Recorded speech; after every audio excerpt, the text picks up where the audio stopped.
All right, so I want to show you how to access the databases that you'll need for the next activity. And then I also want to show you how to Boolean search. And so on the CSR homepage, this is actually where you'll find what I call the CSR homepage search. It's just this main central search box here. And then underneath that, you'll find a link to our databases. And this is what you'll need to click today to get to our databases. We have several databases that you could potentially search. We have several hundred. So we do try to break them down into various area studies. And when you click on these, like if you were a psychology major or taking a psychology class, you'll notice that it will give you kind of what we recommend as the best bets for that particular field, databases that you might find particularly useful if that's your field of study. What we need to do today, however, is go over to Find by Name. And the other two databases that I'll have you potentially searching today are Academic Search Premier and ProQuest Central. I'm going to move into showing you how to Boolean search, and so to do that, I'm going to use Academic Search Premier. And then I think the first thing that you might notice if you've never searched one of these databases before is that there's actually 3 search boxes. And what that should prompt you to realize is that you can't put like a whole English language sentence into a library database. You can do that on Google, but library databases are not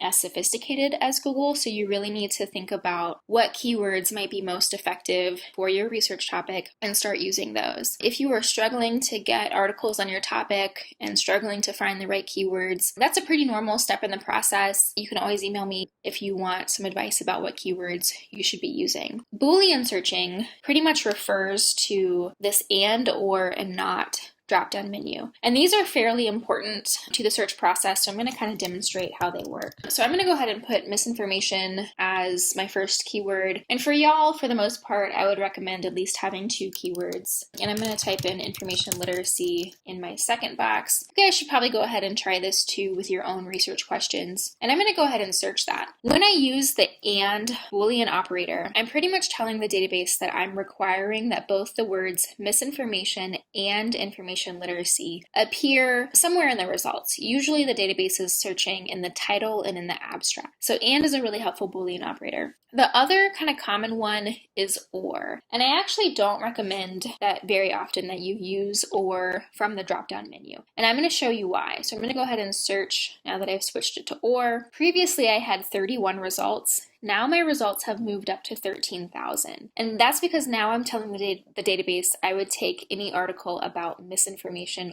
or information literacy, and they don't necessarily have to involve each other. So now I'm getting articles that are just about misinformation that are not about information literacy, and I'm getting articles about information literacy that are not about misinformation. And so that's why I kind of don't like OR here. I'm going to switch it back to and show you really the best way to use OR. And that is in between like ideas, basically. So up at the top, now it's switched to misinformation or disinformation or fake news. Those are all fairly related ideas. I'm going to switch this one to information literacy or library instruction. And now, because I've separated out this and I've added in the different synonyms, now I might end up getting results about misinformation and library instruction or disinformation and information literacy. So I've expanded my search, but it's still going to be all relevant to my research interests. So I think on my very first go round, I had 31 results, remember? Now that I've opened it up to some of the synonyms for some of the words or some of the like ideas, now I'm up to 93. And so this is kind of all together what I would refer to as kind of a search string, but you might want to think about how you might brainstorm some keywords for your research question, what some synonyms might be, and then kind of set up your searches in this particular way. There are some searches that I don't recommend that you try. One is like effects of misinformation, right? This effects of, sometimes that can bog down the results. Sometimes it can be effective, but a lot of times it doesn't. So any sort of like extraneous words to your search are probably going to not be particularly helpful. The other thing that I wanted to point out is that sometimes, and this is not true in the EBSCO databases, but it is true in the ProQuest databases, these ideas that are like 2 words, like fake news or information literacy, you might want to actually put them in quotes. For the most part, EBSCO seems to know that information literacy is a concept and that these words should be grouped together, but some of the other databases are not that smart. So sometimes you might want to think about, we call this phrase searching in library world, just putting things in quotes. That's pretty much all that I had for Boolean searching. I guess I should explain what not means.